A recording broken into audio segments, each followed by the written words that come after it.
Welcome to SK education online learning platform. My name is Sachin Kumar. आजच्या सेशनमध्ये आपण Maharashtra TET 21 November 2021चा जो पेपर आहे या पेपरचं ॲनालिसिस करणार आहोत. ॲनालिसिस करत असताना आपण इंग्लिश जे सेक्शन आहे या सेक्शनचं ॲनालिसिस करत आहोत. इंग्रजीमध्ये तब्बल 30 प्रश्न होते आणि या 30 प्रश्नांचं ॲनालिसिस आपण करणार आहोत. कोणकोणते प्रश्न आहेत, प्रश्नांची नेमकी काय उत्तरं आहेत हे आपण आता समजून घेणार आहोत. चला सुरुवात करूया आपल्या पहिल्या प्रश्नाला. पहिला प्रश्न आपल्या समोर आहे. Fill in the blank with proper alternative. Blank दिलेली आहे, त्यामध्ये एक अल्टरनेटिव्ह जो आहे तो आपल्याला शोधायचा आहे जो की प्रॉपर असेल. ऑप्शन्स दिलेली आहेत. सेंटेन्स आहे as the festival approaches. The number of customers dot dot dot increases.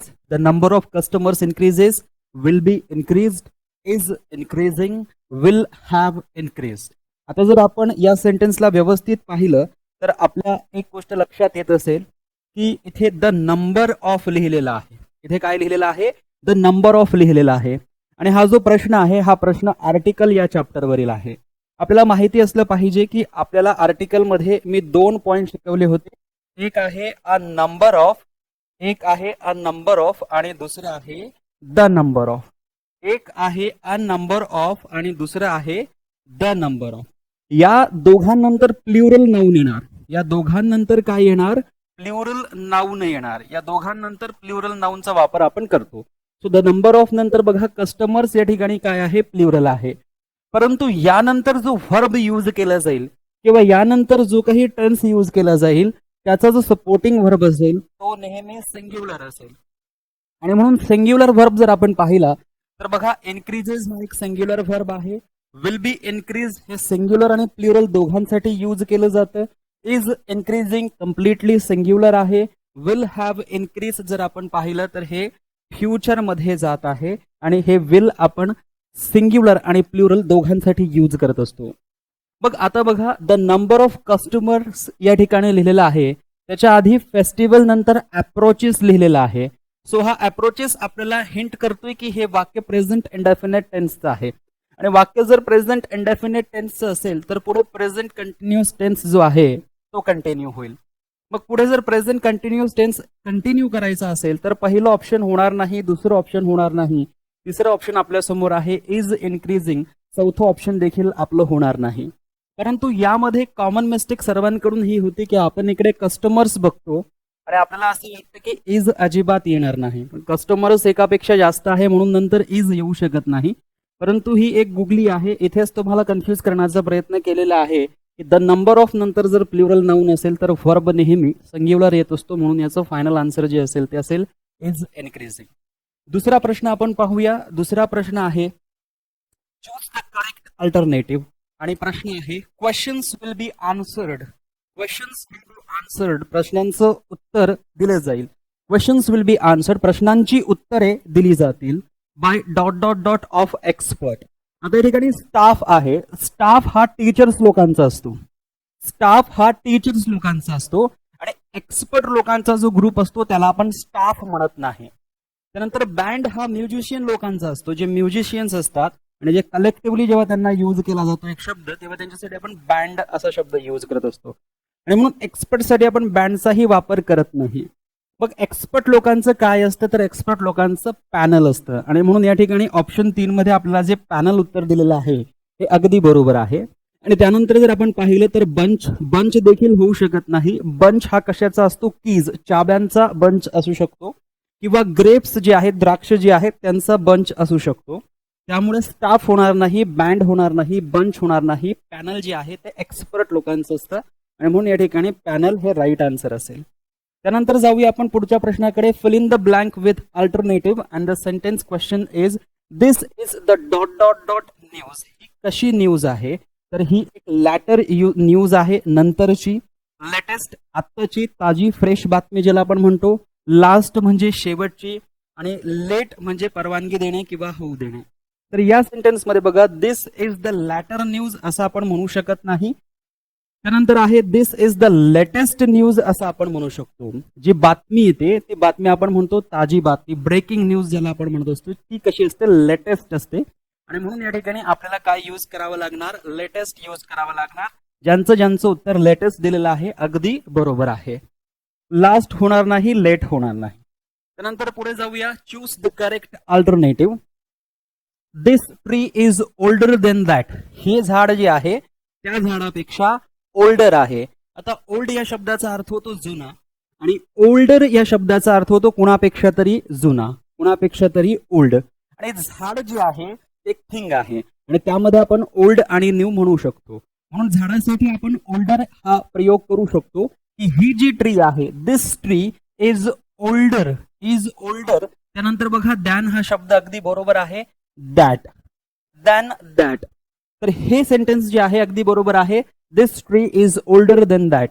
त्या झाडापेक्षा हे झाड ओल्डर आहे, जुनं आहे. त्यानंतर पुढे बघा. He is my Elder brother. तो माझा एल्डर ब्रदर आहे, म्हणजे तो माझा मोठा भाऊ आहे. त्या ठिकाणी बघा ही इज बरोबर आहे. माय एल्डर माझा मोठा आणि ब्रदर जो आहे तो काय होणार आहे, भाऊ होणार आहे. सो तो माझा मोठा भाऊ आहे या अर्थाने हे सेंटेन्सही बरोबर आहे, हे सेंटेन्सही बरोबर आहे. दोन्ही सेंटेन्सेस बरोबर आहेत. म्हणून या ठिकाणी आपण म्हणू शकतो both 1 and 2 are correct. So second option बरोबर होईल. बाकीची सर्व ऑप्शन्स जी आहेत ते चुकीचे होतील. क्लिअर आहे इथपर्यंत. त्यानंतर घेऊया आपण आपला पुढचा प्रश्न. पुढचा प्रश्न आहे choose the correct alternative and the sentence is he will not come dot dot dot आणि कॉमा आहे. त्यानंतर पुढचा सेंटेन्स कंटिन्यू होईल. So I do not think. So ज्यावेळेस आपण असं म्हणू ही विल नॉट कम, तो येणार नाही. I do not think he will not come, ते कोणत्याही परिस्थितीत या ठिकाणी बॅलन्स करत नाही आणि म्हणून हे सेंटेन्स चुकीचं होणार. पुढचं सेंटेन्स पहा.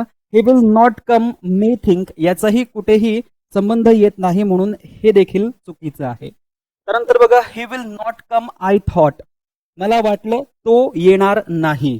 आता एक घटना जी आहे ती पास्टची आणि एक घटना जी आहे ती भविष्यातली, याचंही तारतम्य या ठिकाणी व्यवस्थित होत नाही म्हणून हे देखील चुकणार. So he will not come, तो येणार नाही आणि याच्या पुढे आपण आय थिंक म्हणू शकतो. मला असं वाटतं की तो येणार नाही. I think he will not come, he will not come I think. So या पद्धतीने जर आपण गेलं तर आय थिंक अगदी व्यवस्थितरित्या रिसेंबल करत आहे, अगदी व्यवस्थितरित्या जुळत आहे. म्हणून चौथं ऑप्शन आय थिंक जे आहे ते बरोबर असेल आणि म्हणून ज्यांचं ऑप्शन आय थिंक आहे त्यांचं अगदी बरोबर आहे. त्यानंतर आपण घेऊया पुढचा प्रश्न. पुढचा प्रश्न आहे choose the correct alternative. He ran dot dot dot quick. आता बघा ही हा सब्जेक्ट आहे, त्याच्यानंतर रॅन हा एक व्हर्ब आहे. रॅन काय आहे, एक व्हर्ब आहे आणि व्हर्ब बद्दलची माहिती देण्यासाठी ऍडवर्ब येत असतो, ऍडजेक्टिव्ह येत नाही. व्हर्बची माहिती देण्यासाठी ऍडवर्ब येत असतो, ऍडजेक्टिव्ह नाही. आणि मग हा क्विक जो आहे हा क्विक एक ऍडजेक्टिव्ह आहे. हा क्विक जो आहे हा क्विक काय आहे, एक ऍडजेक्टिव्ह आहे. म्हणून हा क्विक या ठिकाणी उत्तरामध्ये येणार नाही. आणखी कोणकोणत्या ऑप्शन मध्ये क्विक दिसतोय, तिसऱ्या ऑप्शन मध्ये आपल्याला क्विक दिसतोय, म्हणजे तिसरं ऑप्शन आपलं होणार नाही. आता या क्विकला जर आपण LY लावला, म्हणजे एखादा ऍडजेक्टिव्ह असेल, काही ऍडजेक्टिव्हला जर आपण LY असा प्रयोग केला किंवा LY असं जोडलं तर त्याचा ऍडवर्ब तयार होतो. म्हणजे क्विकला LY जोडल्यानंतर जो क्विकली शब्द तयार झालेला आहे त्याला आपण ऍडवर्ब असं म्हणत असतो. मग या व्हर्बला मदत करण्यासाठी पुढे ऍडवर्ब येईल म्हणून आपण इथे क्विकली म्हणू शकतो. परंतु इथे जर आपण पाहिलं तर इथे क्विकलीच्या आधी ऍज हा शब्द आहे. मग क्विकलीच्या आधी जर ऍज शब्द असेल तर त्यानंतर ऍज शब्द कंटिन्यू झाला पाहिजे, म्हणजे ऍज क्विकली ऍज असं आपण म्हणू शकतो. ऍज नंतर क्विकली असेल तर क्विकली नंतर पुन्हा ऍज लिहावा लागतो आणि असं इथे कुठेही मेन्शन केलेलं नाहीये. म्हणून हा दुसरा ऑप्शन जो आहे हा या ठिकाणी कॅन्सल होणार. आता चौथा ऑप्शन शिल्लक राहिला क्विकली आणि तेच आपल्यासाठी करेक्ट होईल. म्हणून चौथा ऑप्शन जे आहे क्विकली हे आपल्यासाठी बरोबर होईल. ही रेन क्विकली, तो अगदी पटकन धावला. क्लिअर. सो अत्यंत सोपा प्रश्न आहे, प्रत्येकाला याचं चौथं ऑप्शन जे आहे ते उत्तर म्हणून देता आलं असेल. त्यानंतर बघा identify the mismatched pair of the given alternative. आपल्याला काही पेअर्स दिलेले आहेत, त्याच्यातली जी पेअर मिसमॅच होत असेल, एकमेकांना व्यवस्थित जुळत असेल, ती आपल्याला शोधायची आहे. आता बघा पॅरट्स नंतर स्क्वेल दिलेला आहे, फ्रॉग्स नंतर क्रोक लिहिलेला आहे, आउल्स नंतर हुट्स लिहिलेला आहे आणि हॉर्सेस नंतर नेह लिहिलेला आहे. आता हे नेमकं काय आहे, हे प्राण्यांची नावं आहेत आणि हे प्राणी नेमका कसा साऊंड क्रिएट करतात. जसं मांजर असेल तर मेआव साऊंड येतो, ठीक आहे. क्रो असेल तर काव साऊंड येतो. तर अगदी हे प्राणी जे आहेत हे प्राणी कोणकोणत्या प्रकारचे साऊंड्स क्रिएट करतात. वेगवेगळ्या प्राणी वेगवेगळ्या प्रकारचा साऊंड क्रिएट करतो, वेगवेगळा पक्षी वेगवेगळ्या प्रकारचा साऊंड क्रिएट करतो. मग या ठिकाणी बघा पॅरेट हा स्क्वेल हा साऊंड क्रिएट करतो का, किंवा पॅरेट जो आहे तो जो साऊंड क्रिएट करतो त्याला स्क्वेल असं म्हटलं जातं का, फ्रॉग जो साऊंड क्रिएट करतो त्याला क्रॉक म्हटलं जातं का, आउल्स म्हणजे उल्लू जे साऊंड क्रिएट करतात त्यांना हुट्स म्हटलं जातं का, आणि हॉर्सेस म्हणजे घोडे, घोडा जो साऊंड क्रिएट करतो त्याला आपण ने असं म्हणतो का. तर पाहूया फ्रॉग्स बद्दल आपण क्रोक अगदी योग्य आहे. त्यानंतर आउल्स हे सुद्धा हुट हुट असे साऊंड क्रिएट करतात म्हणून त्यांच्या साऊंडला आपण हुट असं म्हणत असतो. त्यानंतर हॉर्सेस हा ने या प्रकारचा साऊंड क्रिएट करत असतात. फक्त पॅरेट जो आहे तो स्क्वेल हा साऊंड क्रिएट करत नाही, हा स्क्वक हा साऊंड क्रिएट करत असतो. आणि म्हणून ही जोडी जी आहे ही जोडी काय करणार या ठिकाणी मिसमॅच करणार. त्यानंतर बघा आपल्याला काही महत्वाचे शब्द सांगतो. लायन असेल तर लायन काय करतो, रोअर करतो. लायन काय करतो, गर्जना करत असतो.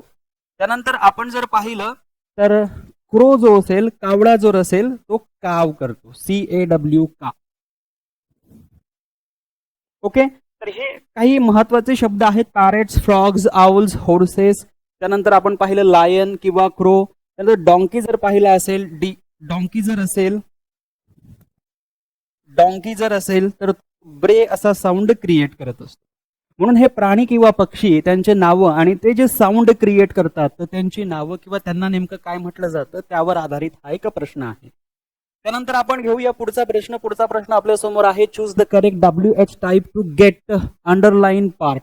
So water is needed to sustain life on the earth. आणि या ठिकाणी वॉटर जो आहे तो आपल्याला या ठिकाणी अंडरलाईन करून दिलेला आहे. हे क्लिअर दिसतंय का आपल्या सर्वांना? जे अंडरलाईन करून दिलेलं आहे हे जर क्लिअर दिसत नसेल तर थोडस आणखी क्लिअर करण्याचा प्रयत्न करतो की हा जो वॉटर शब्द आहे हा वॉटर शब्द या ठिकाणी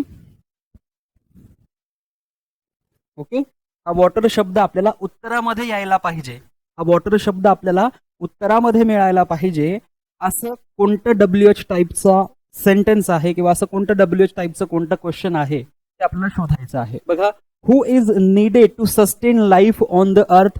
हुने जर आपण प्रश्न विचारला तर उत्तरामध्ये कोणीतरी व्यक्ती येत असतो आणि वॉटर उत्तरामध्ये येणार नाही म्हणून पहिलं ऑप्शन आपलं कॅन्सल होणार. त्यानंतर बघा, which is needed to sustain life on the earth. विचने ज्यावेळेस आपण प्रश्न विचारतो त्यावेळेस प्रश्न विचारणाऱ्याच्या समोर दोन ऑप्शन्स असतात. त्या दोन ऑप्शन्स पैकी कोणतं बरोबर आहे किंवा कोणतं चुकीचं आहे किंवा कोणतं आहे हे विचारण्यासाठी विच या शब्दाचा वापर केला जातो. आणि वॉटर हे उत्तर येण्यासाठी आपल्या समोर कोणतेही दोन ऑप्शन्स नाही, एकच ऑप्शन आहे वॉटर. म्हणून हे विचने सुरू होणारं वाक्य आपल्यासाठी करेक्ट WH टाईप होणार नाही. त्यानंतर पहा, whose needed to sustain life on the earth. Whose म्हणजे कुणाचा, कुणाची, कुणाची या अर्थाने देखील हे प्रश्न जो आहे हा बरोबर होणार नाही. What is needed to sustain life on the earth. काय गरजेचं आहे पृथ्वीवर लाईफ सस्टेन कंटिन्यू राहण्यासाठी, सस्टेन राहण्यासाठी काय गरजेचं आहे, तर ते व्हॉट या प्रश्नानेच क्लिअर होत आहे. आणि खूप साऱ्या विद्यार्थ्यांनी व्हॉटने सुरू होणारा जो ऑप्शन आहे तो जो चूज केलेला आहे आणि म्हणून चौथं ऑप्शन जे आहे ते अगदी बरोबर आहे. त्यानंतर आपण जाऊया पुढच्या प्रश्नाकडे. पुढचा प्रश्न आहे, choose the proper alternative to fill in the blank and sentence is the shopkeeper does not have the toys. Shopkeeper कडे टॉयज खेळणे नाहीत. आय वॉज लुकिंग आता सोबत फॉर आहे, अबाउट आहे, ऍट आहे आणि टू आहे. एखादी वस्तू तुम्ही घेण्यासाठी जात असणार किंवा एखाद्या वस्तूच्या तुम्ही शोधात असणार किंवा एखाद्या वस्तूच्या इन सर्च ऑफ असणार तर आपण लुकिंग नंतर किंवा लुक नंतर कोणतं प्रपोजिशन यूज करत असतो, फॉर हे प्रपोजिशन यूज करत असतो. आणि म्हणून इथे होणार the shopkeeper does not have the toys. I was looking आणि याच्यानंतर येणार फॉर आहे ऑप्शन 1 मध्ये. बाकीची सर्व ऑप्शन्स जी आहेत ती काय होणार, कॅन्सल होणार. क्लिअर? अगदी सोपा प्रश्न होता. त्यानंतर जाऊया पुढच्या प्रश्नाकडे. पुढचा प्रश्न आहे, choose the correctly spelled word and the word is miscellaneous. आता बघा, लक्षात ठेवायचं की मिससेलेनियस हा शब्द जेव्हा आपण लिहित असतो मिसलेनियस, तर या शब्दासाठी आधी मिस हा शब्द लक्षात ठेवायचा, त्यानंतर CELL सेल लक्षात ठेवायचा आणि दुसरं लक्षात ठेवायचं की याच्यामध्ये आय येत नाही.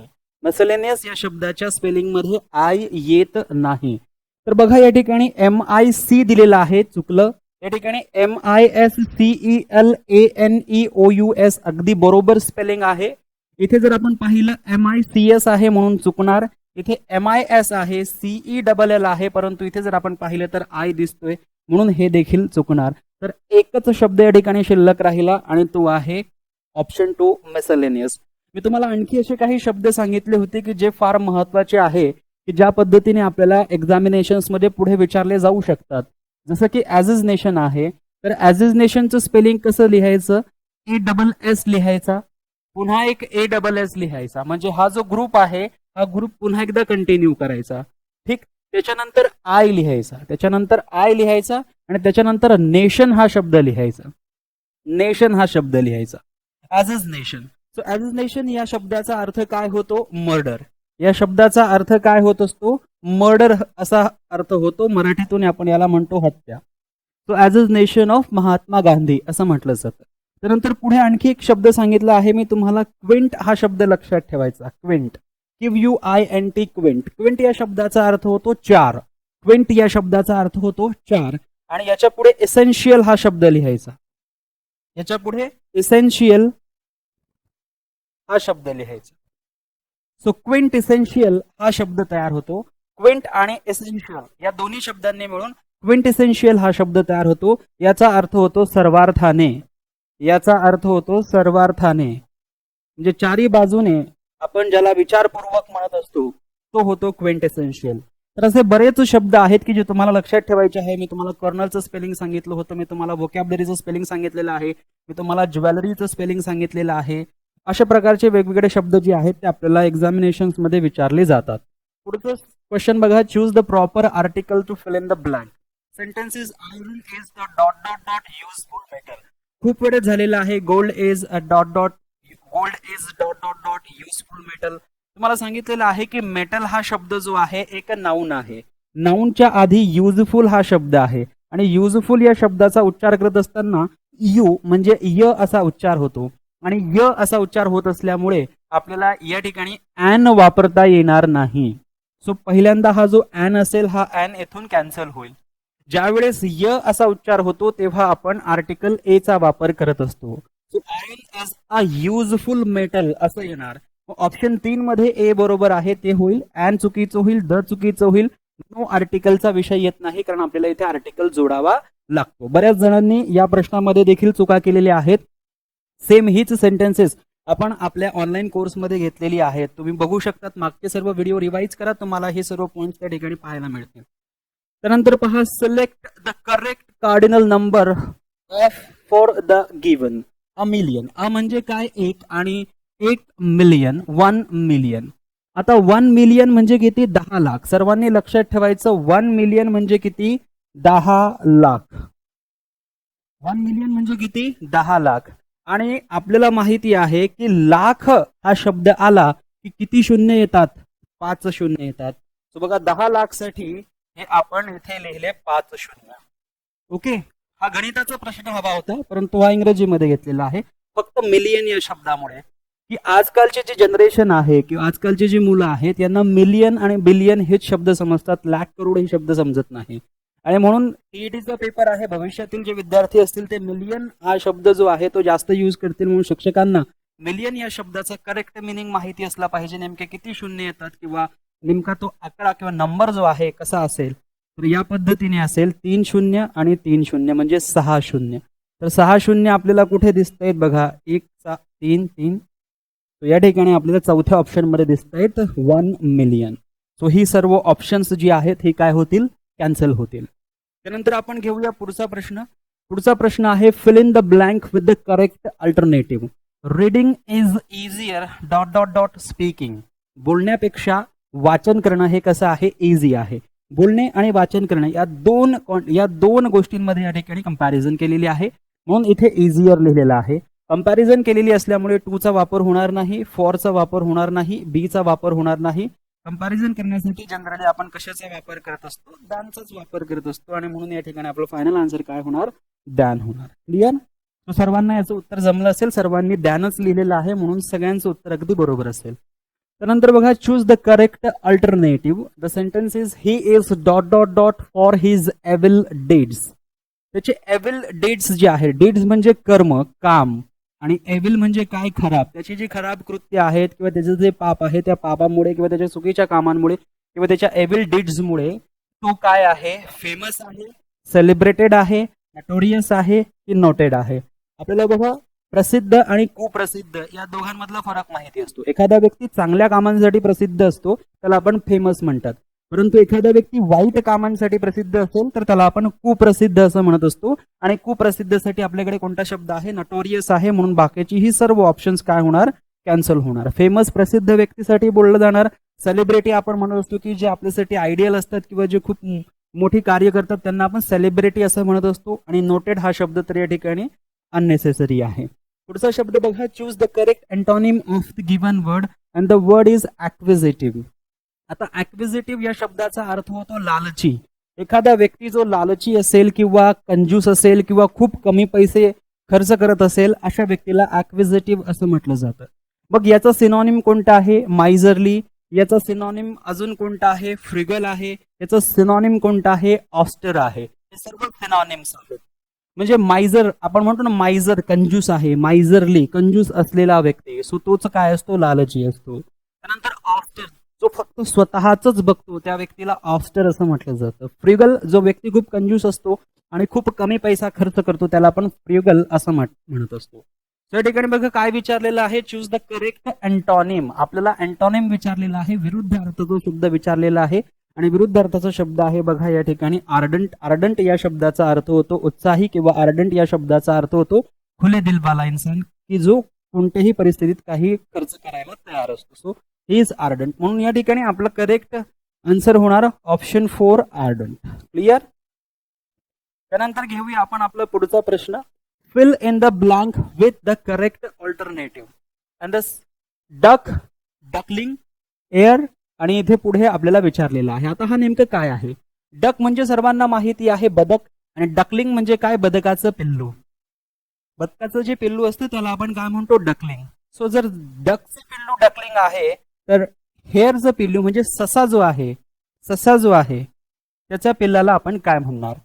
सो बघा प्राणी आणि त्यांची पिल्लं यांना आपण काय म्हणत असतो. आता बघा हा आहे सिग्नेट. सिग्नेट हे कोणाचं पिल्लू असतं, हंस. आणि हंसला आपण काय म्हणत असतो, स्वॅन. हंसला आपण काय म्हणत असतो, स्वॅन, हंस.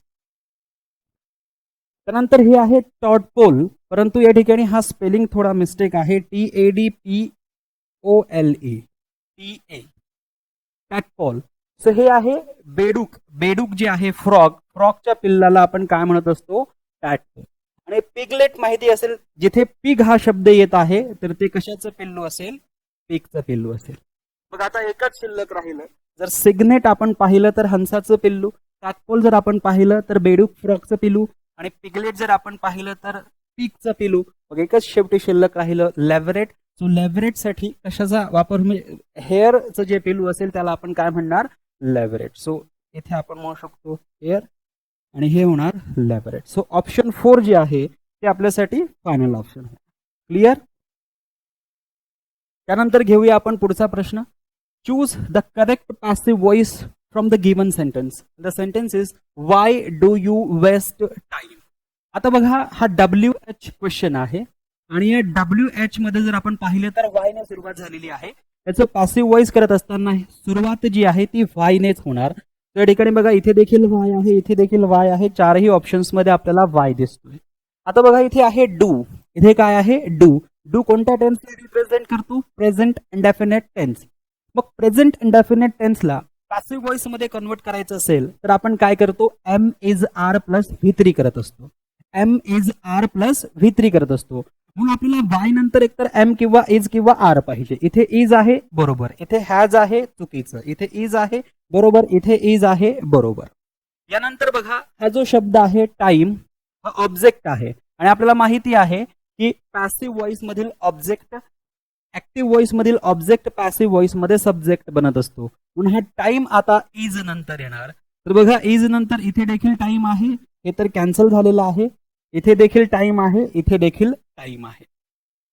आता यानंतर सरळ सरळ आपल्याला V3 बनवावा लागेल. हा जो वेस्ट आहे हा व्हर्बचा फर्स्ट फॉर्म आहे, आणि याला आपल्याला V3 मध्ये कन्वर्ट करायचा आहे. मग V3 मध्ये कन्वर्ट करायचं असेल तर याला वेस्टेड लिहावं लागेल, म्हणून टाइम नंतर या ठिकाणी बिंग चुकीचं आहे, म्हणून पहिलं ऑप्शन कॅन्सल होणार. इथे बिन लिहिलेलं आहे हे देखील चुकीचं आहे, म्हणून तिसरं ऑप्शन देखील कॅन्सल होणार. पहिलं कॅन्सल, दुसरं कॅन्सल, तिसरं कॅन्सल, शिल्लक राहिलं चौथं. So why is time wasted by you, अगदी बरोबर आहे. सो टाइम नंतर या ठिकाणी वेस्टेड जो आहे V3 आहे, त्यानंतर बाय आपल्याला लिहावा लागतो. त्यानंतर जो काही या ठिकाणी असलेला सब्जेक्ट आहे, हा सब्जेक्ट पॅसिव्ह व्हॉइस मध्ये काय होणार आहे, ऑब्जेक्ट होणार आहे, आणि इथे ऑब्जेक्ट शेवटी क्वेश्चन मार्क आलेला आहे, म्हणून चौथं ऑप्शन जे आहे हे आपल्यासाठी करेक्ट आहे. क्लिअर. यानंतर आपण घेऊया पुढचा प्रश्न. पुढचा प्रश्न आहे choose the correct alternative for the given direct speech. So direct स्पीचचं वाक्य आहे oh what a lovely day exclamatory mark she exclaimed. आता या ठिकाणी ऑलरेडी शी एक्सक्लेम्ड असं दिलेलं आहे. शी एक्सक्लेम्ड दिल्यामुळे आपल्याला डायरेक्ट मधून इनडायरेक्ट स्पीच मध्ये कन्वर्ट करत असताना असंच लिहावं लागणार, शी एक्सक्लेम्ड. या ठिकाणी बघा शी एक्सक्लेम्ड आहे, इथे सुद्धा आहे शी एक्सक्लेम्ड, इथे सुद्धा आहे शी एक्सक्लेम्ड. हा जो शब्द आहे ओ, या शब्दाच्या नंतर काय लिहिलेलं आहे, व्हॉट अ लवली डे, म्हणजे किती सुंदर दिवस आहे, किती लवली दिवस आहे. म्हणजे ही जी भावना आहे किंवा हे जे शब्द या ठिकाणी ओ हा शब्द प्रयोग केलेला आहे, हा चांगला म्हणजे आनंदासाठी केलेला शब्द प्रयोग आहे. म्हणून या एक्सक्लेम्ड नंतर आपल्याला प्लीज लिहावं लागेल, प्लेजर लिहावं लागेल, हॅपीनेस लिहावं लागेल, लिहू शकतो. सो बघा या ठिकाणी विथ प्लेजर लिहिलेलं आहे, अगदी बरोबर आहे, परंतु दुसऱ्या सेंटेन्स मध्ये दॅट लिहिलेलं आहे. दॅट जरी बरोबर असलं तरी दॅट सोबत लगेचच वॉट, म्हणजे दॅट आणि वॉट असं अगदी बरोबर सोबत एकमेकांसोबत येऊ शकत नाही, म्हणून हे कॅन्सल झालं. चौथं ऑप्शन सांगताय ऑल करेक्ट, हे कॅन्सल झाल्यामुळे सगळे बरोबर होऊ शकत नाही, म्हणून चौथंही कॅन्सल होणार. मग आता बघा शी एक्सक्लेम्ड विथ प्लेजर, इथे सुद्धा आहे शी एक्सक्लेम्ड विथ प्लेजर. आता इथे आपण दॅट लिहिलेलं आहे, इथे दॅट लिहिलेलं आहे, इथे इट लिहिलेलं आहे, इथे इट लिहिलेलं आहे. आपल्याला माहिती असलं पाहिजे की व्हॉट अ लवली डे जे एक्सक्लामेटरी सेंटेन्स असेल प्रॉपर, ते आपण पास्ट मध्ये लिहित असतो, म्हणून इट इज असं न लिहिता इट वॉज लिहिलं जाईल. म्हणून या ठिकाणी बघा इट नंतर हा was, it was a lovely day असं म्हटलं जाईल, it is a lovely day असं म्हटलं जाणार नाही. सो हा इज या ठिकाणी चुकीचा आहे आणि म्हणून हे कॅन्सल होणार तिसरं सेंटेन्स. सो चौथं कॅन्सल, तिसरं कॅन्सल, दुसरं कॅन्सल, एकच शिल्लक राहिलं option 1 she exclaimed with the pleasure that it was a lovely day, आणि हे सेंटेन्स आपलं करेक्ट झालेलं आहे. हे डायरेक्ट स्पीच मधून इनडायरेक्ट स्पीच मध्ये कन्वर्ट केलेलं वाक्य आहे. यानंतर आपण घेऊया पुढचा प्रश्न. पुढचा प्रश्न आहे fill in the blank with the proper alternative. Sentence is the doctor dot dot dot the patient from taking certain medicine. हा सर्टेल नसून सर्टन आहे, CERTAI. ओके. डॉक्टरांनी पेशंटला सर्टन काही निश्चित मेडिसिन्स घेण्यासाठी काय केलेलं आहे, बॅन केलेलं आहे. बघा बॅन्ड म्हणजे काय, बंदी आणणे. एखाद्या वस्तूवर डायरेक्ट बंदी आणली जाऊ शकते, म्हणजे ती वस्तू पूर्णपणे बंद केली जाऊ शकते. प्रेस्क्राईब्ड, प्रेस्क्राईबचा अर्थ काय होतो, जेव्हा डॉक्टर आपल्याला मेडिसिन लिहून देतात, ते जे त्यांनी लिहून दिलेलं असतं त्याला प्रेस्क्रिप्शन म्हटलं जातं, आणि ते जे लिहित असतात किंवा ते लिहिण्याची त्यांची जी क्रिया असते त्या ऍक्शनला आपण प्रेस्क्राईब असं म्हणत असतो. So the doctor prescribe the patient from taking certain medicine. या ठिकाणी प्रेस्क्राईब आपण म्हणू शकत नाही, कारण प्रेस्क्राईब काय केलं जातं की या मेडिसिन घ्या, सजेशन दिलं जातं की या मेडिसिन तुम्ही घेऊ शकतात. सो या ठिकाणी बॅन येऊ शकत नाही, प्रेस्क्राईब येऊ शकत नाही. प्रोहिबिटेड, प्रोहिबिटेड म्हणजे काय, मना करणे, काहीतरी गोष्ट करण्यापासून मना करणे. सो बघा the doctor prohibited the patient from taking certain medicine. डॉक्टरांनी पेशंटला काही सर्टन, काही निश्चित मेडिसिन घेण्यापासून प्रोहिबिट केलं, प्रतिबंधित केलं, आणि म्हणून तिसरं ऑप्शन बरोबर असेल, प्रोस्क्राईब येणार नाही. क्लिअर. यानंतर जाऊया आपण आपल्या पुढच्या प्रश्नाकडे. पुढचा प्रश्न आहे identify which part of the sentence has an error. I was greatly astonished. Astonish या शब्दाचा अर्थ होतो सरप्राईज. ॲस्टॉनिशच्या ऐवजी आपण सरप्राईज हा शब्दही वापरू शकतो. So I was greatly surprised, मी खूप सरप्राईज झालो.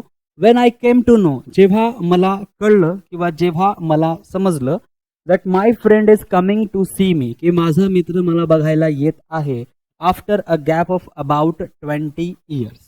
आता या सेंटेन्समध्ये आपल्याला हे विचारलेलं आहे की EBC अँड D 4 सेंटेन्सेस आहेत, आणि या 4 सेंटेन्सेसमध्ये कोणत्या पार्टमध्ये एरर आहे. तर आपण पाहू शकतो आफ्टर अ गॅप नंतर ऑफ लिहिलेला आहे, आणि 20 इयर्स दिलेला आहे. हा जो अबाउट शब्द आहे, हा अबाउट शब्द या ठिकाणी अननेसेसरी आहे. अननेसेसरी असल्यामुळे आपल्याला चौथं ऑप्शन डी जे आहे ते सिलेक्ट करावं लागेल. आणि डी जर आपण पाहिलं तर ते चौथ्यामध्ये आहे. त्यामुळे फोर्थ ऑप्शन जे आहे ते आपल्यासाठी करेक्ट असेल. क्लिअर. यानंतर आपण घेऊया पुढचा प्रश्न. पुढचा प्रश्न आहे rearrange the jumble parts which are labelled PQRS to produce the correct sentence.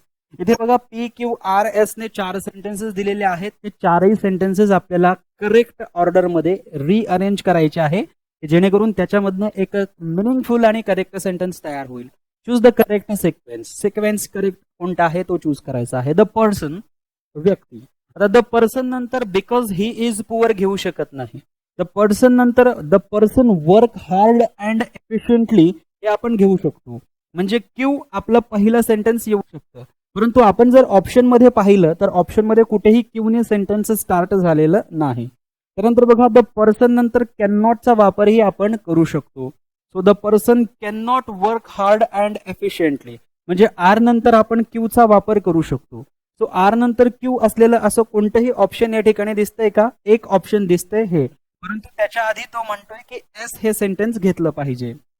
मग आपण त्या ऑप्शन थ्रू जाऊन पाहू. The person who is poor can not work hard and efficiently because he is poor. म्हणजे आपण जर पाहिलं तर एस नंतर आर अगदी बरोबर आहे, आर नंतर क्यू अगदी बरोबर आहे, क्यू नंतर पी अगदी बरोबर आहे. म्हणजे उलट क्रमाने जर आपण गेलो या ठिकाणी एस आर क्यू पी ने जर आपण गेलो तर तो आपला करेक्ट सिक्वेन्स होईल. म्हणून एस आर क्यू पी जे आहे ऑप्शन 4 मध्ये आहे. So option 4 is the right option. Maximum लोकांचं हेच उत्तर आलेलं आहे म्हणून हे फायनल आन्सर असेल. त्यानंतर बघा choose the most suitable one word for given expression. A person who leads a simple life devoting himself to contemplation and meditation. एक असा व्यक्ती की त्याने स्वतः सर्व काही सोडलेलं आहे आणि तो फक्त तपस्या करत आहे, मेडिटेशन करत आहे. त्या व्यक्तीला काय म्हटलं जातं? त्या व्यक्तीला अल्ट्रुइस्ट म्हटलं जातं, एस्थेटिक म्हटलं जातं, एस्थेट म्हटलं जातं की कॉन्झर्वेटिव्ह म्हटलं जातं?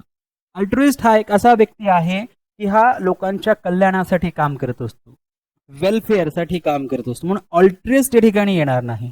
एस्थेटिक हा एक असा व्यक्ती आहे की जो सर्व काही सोडून फक्त स्वतःवर कॉन्सन्ट्रेट करतो, स्वतःच्या तपस्येमध्ये जातो, स्वतः मेडिटेशन करतो, त्याला आपण एस्थेटिक असं म्हणत असतो. आणि म्हणून आपल्या या प्रश्नाचं उत्तर होणार ऑप्शन 2 एस्थेटिक. एस्थेट हा जो व्यक्ती आहे हा व्यक्ती सौंदर्य जे आहे त्याला आवडत असतं. निसर्गाचं जे सौंदर्य असेल हे ज्याला आवडतं त्याला ऑस्थेट असं म्हटलं जातं. आणि म्हणून ऑप्शन 3 या ठिकाणी आपलं उत्तर होणार नाही. आणि कन्झर्वेटिव्ह म्हणजे काय? पुराणमतवादी, जो खूप जुन्या विचारांचा असतो त्याला आपण कन्झर्वेटिव्ह असं म्हणत असतो. तो कन्झर्वेटिव्ह या ठिकाणी येणार नाही. फायनल एस्थेटिक हेच आपलं ऑप्शन होईल. यानंतर जाऊया आपल्या पुढच्या प्रश्नाकडे. पुढचा प्रश्न आहे find out the phrase which can correctly substitute for underline part of the sentence and the sentence is I saw him make a wry face. आता या ठिकाणी हा डब्ल्यू सायलेंट आहे. या ठिकाणी मेक राय फेसला अंडरलाइन करण्यात आलेला आहे. To make a wry face, to make a wry face या ठिकाणी जर आपण पाहिलं तर हा जो मेक राय फेस एक इडियम आहे. आणि या इडियमचा अर्थ होतो एखादा व्यक्ती जेव्हा राय फेस करत असेल तेव्हा तो व्यक्ती नाखुश असेल, तेव्हा तो व्यक्ती अनहॅपी असेल, तेव्हा तो व्यक्ती नाराज असेल, डिसअपॉइंट असेल. आणि म्हणून शो डिसअपॉइंटमेंट हे आपल्याला पहिल्याच वाक्यामध्ये दिसत आहे. म्हणून पहिलं जे वाक्य आहे, पहिलं जे ऑप्शन आहे तेच बरोबर असेल. फील सिक म्हणजे आजारी पडणे किंवा आजारी महसूस करणे हे होऊ शकत नाही. अब्यूज म्हणजे शिव्या देणे होऊ शकत नाही.